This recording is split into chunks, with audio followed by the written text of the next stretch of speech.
Hello, Jenny Hall here for Trinity Stamps.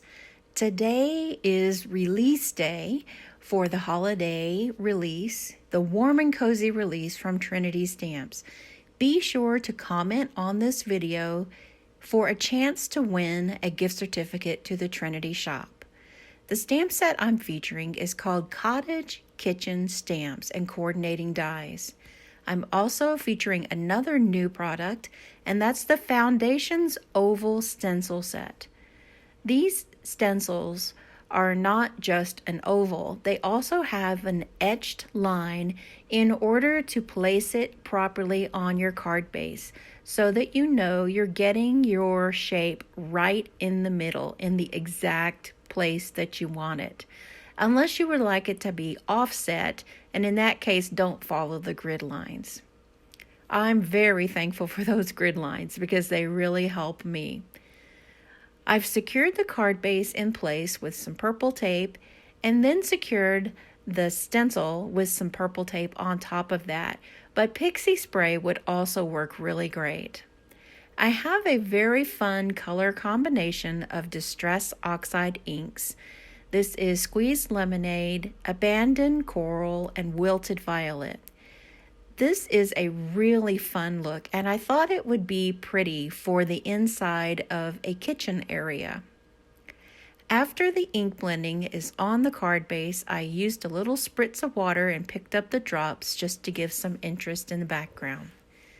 Now I'm going to stamp the images onto a piece of Bristol Smooth paper, and I'm using VersaFine Clair Nocturne ink.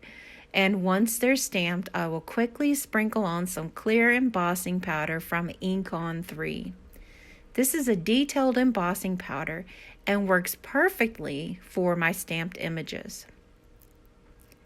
This is one of my favorite stamp sets in the new holiday release because I like the theme and I really like the idea that it creates a scene of a mom and a child making and baking and spending time together.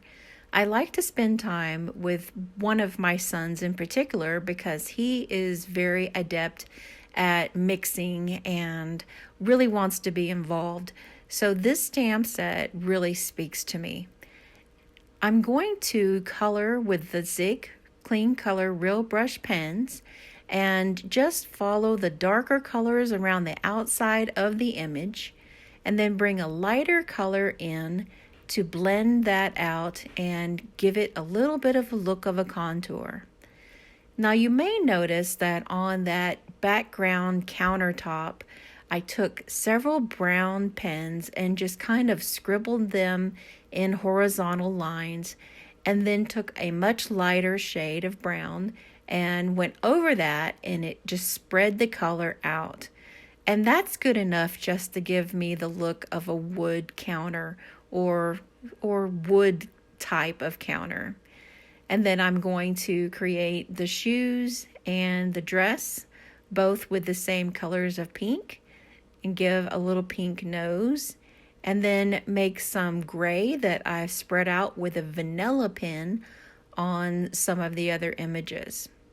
I like to use the vanilla pen to do a lot of the blending after the color is on the paper because it not only helps the base color to spread out, but it just allows there to be a little bit more depth instead of using just a clear colorless blender or lighter shade. That vanilla pen is a great resource. Now I'm going to color in the canisters, and you may notice that I'm scribbling off on the side before I bring the color back over to another image. And that's because I don't want to carry the previous color onto a freshly colored area. I don't have the coordinating die set in my hands yet because this is created pre-release, but the coordinating dies work fantastically. Now I've used the tip of a black pen to make it look like the cookies have little chocolate chips on them, and then I'm hearing all of the little cookies down to the baking sheet. this was something that I was able to customize that would be typical to find in my own kitchen. Once all of the pieces are colored and cut, then I'm adhering them directly to the card base. I've got a little bit of double-sided foam tape on the back of some of the images, and I even colored a cookie to place in the little boy's hand. This is so cute. And this is something that my family does during the holidays, is have a tradition of making cookies. So this is going to be something that would be typical to come from our home to share with someone else. Once that tray is adhered to the little small countertop, then I move on to creating the sentiment. I've placed a strip of black cardstock in my Misty 2.0, used some juicy embossing ink from Ink on 3, and then sprinkled on some detailed white embossing powder, also from Ink on 3. All of the Ink on 3 products I'm using today are available in the Trinity shop. So when you grab your favorite stamp set, you can also grab any kind of adhesive from foam to liquid glue and get all of your favorite inks from Ink on 3.